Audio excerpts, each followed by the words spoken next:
بسم الله والحمد لله والصلاة والسلام على رسول الله وعلى آله وأصحابه أجمعين. xalay waxaa dhacay wax aada looga xumaado sida aada ogtihiin asxaabtayda GGF shirkii mudulood oo muddo la qabanqaabinayay daraad mawlaca macalin nuur shiraa ka dhacay maalintii khamiistii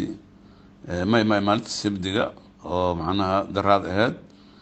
shalay axad ahayd dabcan maanta isniin ahayd oo shirka nufrimay ahayd waa sabdigii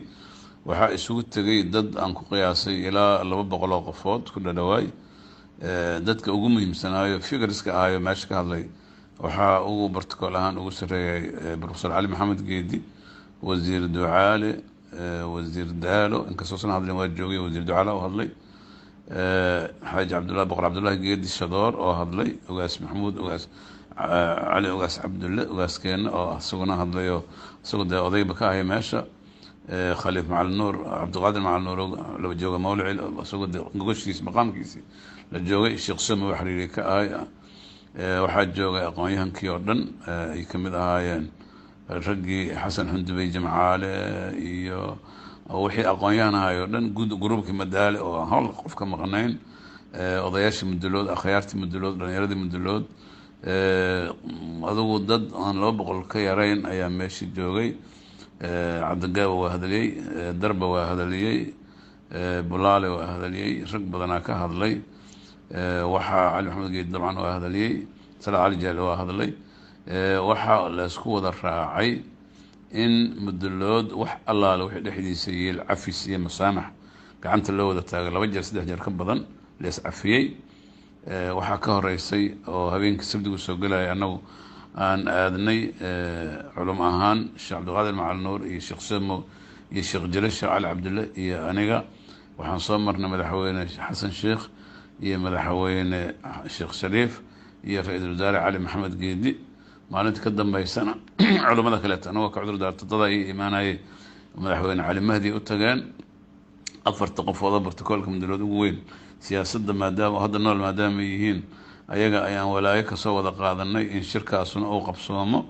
waxayna kulligood isku raaceen in arrimo xasaasiya oo khilaaf keeni kara laga fogaado madaxweyne xasan sheekh wuxuu soo jeediyey in shirka war siyaasadeed laga ilaaliyo ee danaha mudulooda tooska looga hadlo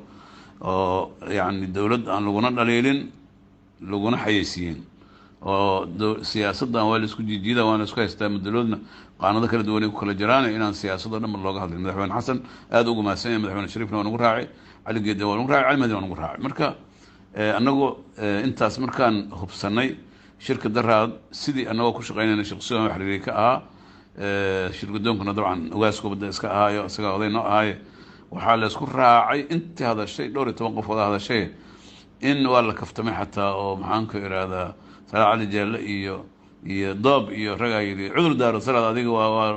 dagaalkaaga badnaayaasu hal cafiyey yidhi salaad isagana waa lagu cafiyaa la yidhi kaftan badanaa ka dhacay mudulood waa isku cafiyey shirkana in si midnimo loo qabto ayaa lagu heshiiyey laakiin maxaa dhacay waxay dhihi jireen ashayaadiinu cinda tafaasiil fi tafaasiil shayaadiinta tafaasiisha warka mujmalka meel ka gasha male ila warkaas waa kooban yahay tafaasiishay ka dhex gelaysaa waxaa loo gudbay shalay in invitooyin la daabacay 750 invita taqriiban iyo maqan 8 boqol waxay la daabacay invitooyinkaas waxaa laga dhigay 100 invito oo isku duuban guddiga la siiyey madaalo guddoomiyaha ka ahaa sida noo sheegeen duubabku inta kaleetana qabiilna waxaa lagu qaybiyey 500 invitana qabiil ahaan loo qaybsaday oo qabailka mudulooda loo qaado odayaashooda loogu dhiibay 200 aan u maleynaya taqriiban ama 150 mudnaana lagu bixiyo axsaabta siyaasadeed iyo xildhibaanada iyo culimada iyo odayaasha iyo raggaas aadoo loo qaybiyey madaxweynayaasha hore iyo ra-iisul wasaarihii hore iyo maaragtay senator muuse suudiye laxow iyo xildhibaan cabdiqaadir cusub laqayba loo geeyay xildhibaanada gaarsiya la yidhi culimada sheekh soome waa loogu dhiibaan u maleynayaa ila akhiri adigu dad uun saas axsaabta siyaasadeed salaa cali jaalle iyo cabdullahi sheekh xasan iyo kulley waxbaa loo kala qoondeeyey dadkaas marka 150 saasaa lagu qaybiyey marka si 3 kategoriya loo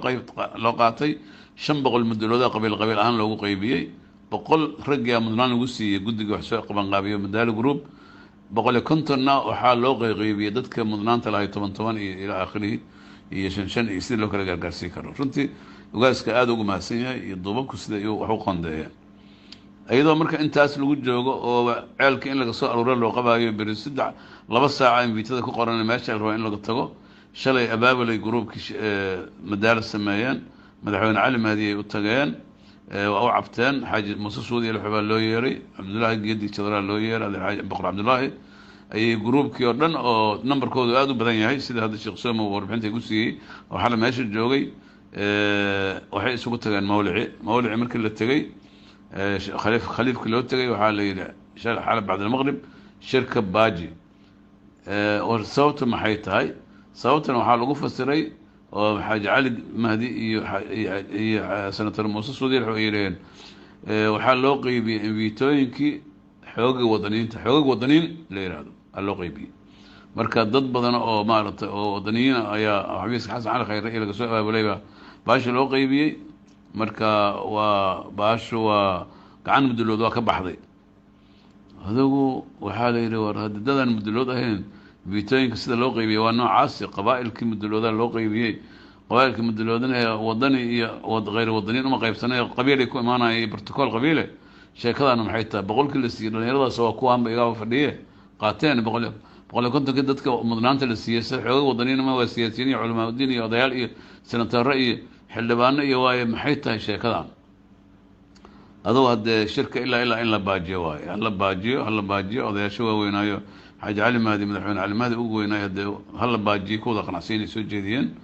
culimada markay qanci waayeen ugaaska loo yeeray ugaaska markuu yimid waxa dhacay marka oo aad looga xumaaday oo aniga aan u soo dhigay warkan waxa waayay marka shirka hal baajiyo qof walba soo jeedi kara laakiin ugaaska markuu hoolka soo galay waxa lagu bilaabay fiijo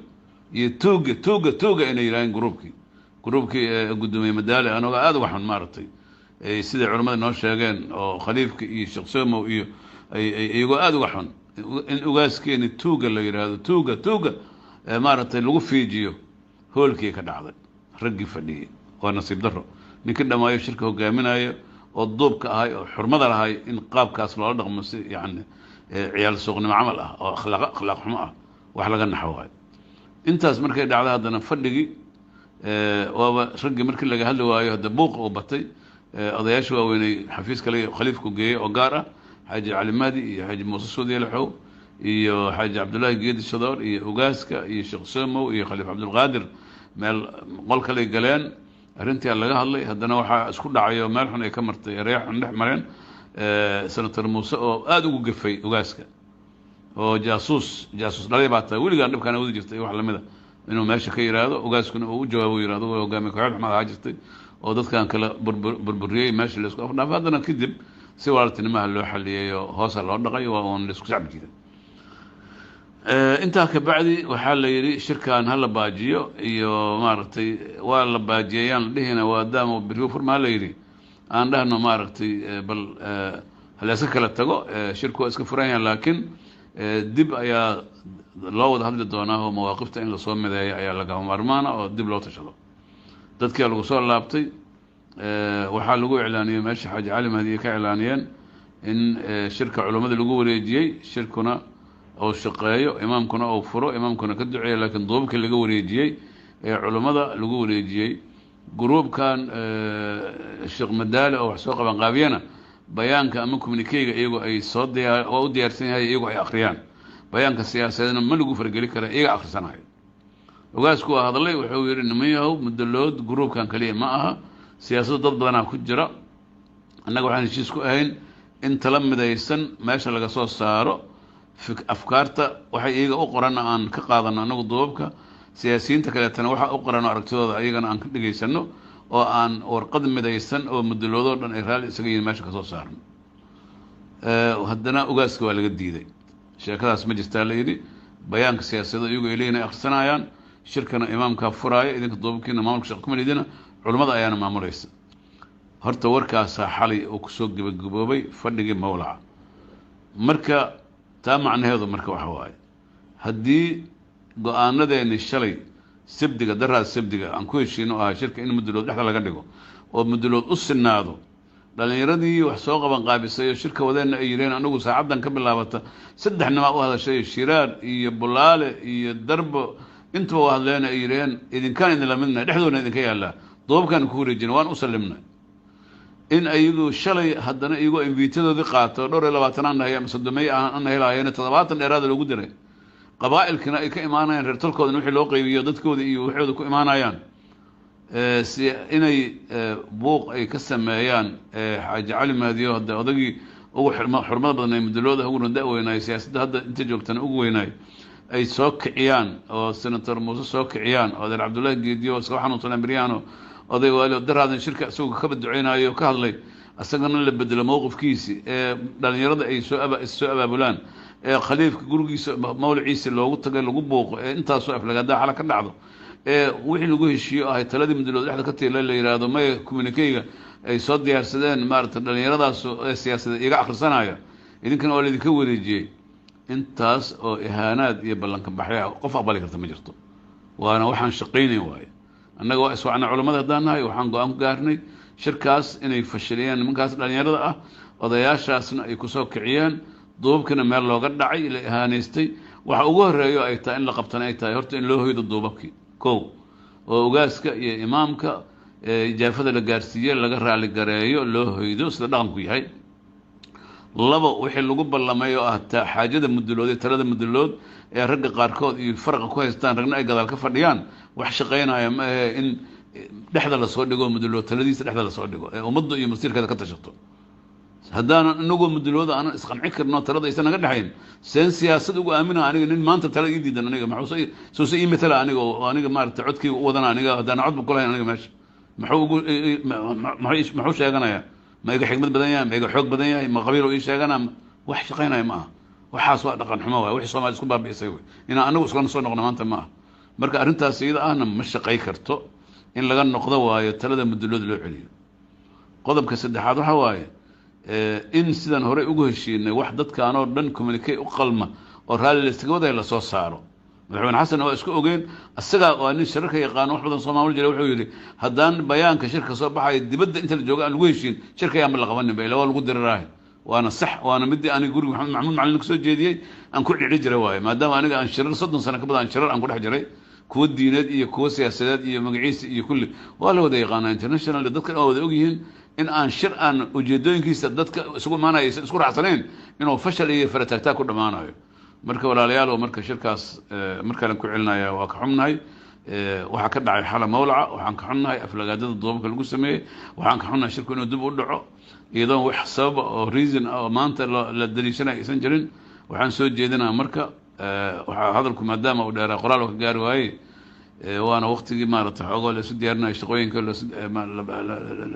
la isdiyaarinaye waxaan soo jeedinayaa GGF inay qaadato mubaadarada sida caadada u ahayd shalaba waa qaadatay inay si degdega culimada iyo iyagu iska kaashadaan in siyaasiyiinta la isu keeno iyo dhaqanka in dhalinyaradii madaali group loo yeero in siyaasiyiinta hadda talada hayso gobernatooraha iyo wasiirada ugu waaweyn loo yeero iyo axzaabta gudoomiyaashooda Cali Maxamed Geedi iyo Sheekh Shariif iyo Xasan Sheekh ugu waaweyn iyo Salaax Ali Jaali Cabdullaahi Sheekh Xasan inta kale lamida in talamudlood oo loo dhan yahay la qaato shirka weyn inta la gaarina geedka weyn ka hor geedka la isugu tagaay geedka yar aan ku heshiino labana mid ay soo baxdo in fikir lagu midaysan yahay soo baxo oo muduloodo shura lagu shiriyo go'aankoodana uu ka soo baxo aqoonyahanka gudoomiyaha abukata dhigay uga sharci yaqaansan yahay iyo Dr. Cabdiraxmaan Baadiyo siyaasiyiinta ragga uga weyn kamida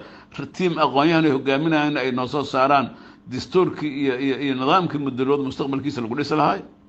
ee aan shura isku raacno ama haddii kale haddaan la israaci karin in mucaaradna iyo madashooda iyo shirkooda qabsadaan waxa ay maskaxdooda ka gooxayo dadkan horumarintiisa ay ka rabaan iyo ummaddan mudulood horumarkeedana ay sheegaan meelaha la wadaagaan ee ummadda muxaafid iyo wixii ay taageero ka haystaan ay inta qabsadaan dawladdan wixii ummaddan looga baahnaa iyaga ilaa ku jira wasiiradeena iyo gobernatooraheena inta iyagoo hor socda inay nooga doonaan annaguna aan garab istaagno waxay dawladdaas ay ku fiican tahay aan ku amaani karno oo qof walba marka joyce loo siiyo ama awood loo siiyay xorriyad inuu tawajuhiisa siyaasiga uu dadkan ugu khidmeeyo iyadoon la eedeyn labada tawajuh in mugga la kala qaato أنا وحان قبا أما إن لا يسقاطه أما إن لك لا شقيسته أيضا عقد لك لا قبل لكن waxa xalay lagu dhaqmaayo iyo waxa shirarka qaabka noocaas oo kale ah oo dadaan meel u wada jeedano farqa wuxuu kala xirxiran yihiin inay inta shir isugu yimaadeen isku oriyaan waa magac darro waa karaamo darro waa bahdil waa maqaamkeen aan lahayn 70 sano oo 60 sano dawlado 70 sano jirtaa oo 5 sano dhiman oo 4 sano jirtaa 64 sano maqaamkii sharafta oo hal maalin la aasayo waayo cid loogu khidmeynayna ma garanayno oo lagu dhisaayo kulli waxaan u maleynayaa fowdada xal dhacday ajanda khariji inuu ku jiraan tuunsanaha aniga dad madalood oo dhibaayo wada jirkiisu ayaa rabaa inay meeshan kala daadiyaan ama niyad xumaha ka aata ama niyad samaha ka aata aadan uga xumayna ku dheereeyay waxaan qaadala ah wax ku dhacay yani dadka waaweyn iyo dhalinyarada yani hab dhaqankaas u dhaqmaayo xurmad daradaas uu kula hadlayo duubabkooda sharafta badan يعني أيان قاعد الله أنا ورنتي ما هنا شركة أنا حالنا مولع متجن قف وقاس حتى ما وضع هذلن قف أنا وضع هذلن أنا ما جبت لكن معلومات كي صار دعاية أنتاس أي شيء جايان أو إلى أفرق فوضى شركة جوكتان أنك كوبي مركز خيرا ندير جينا ودي سلام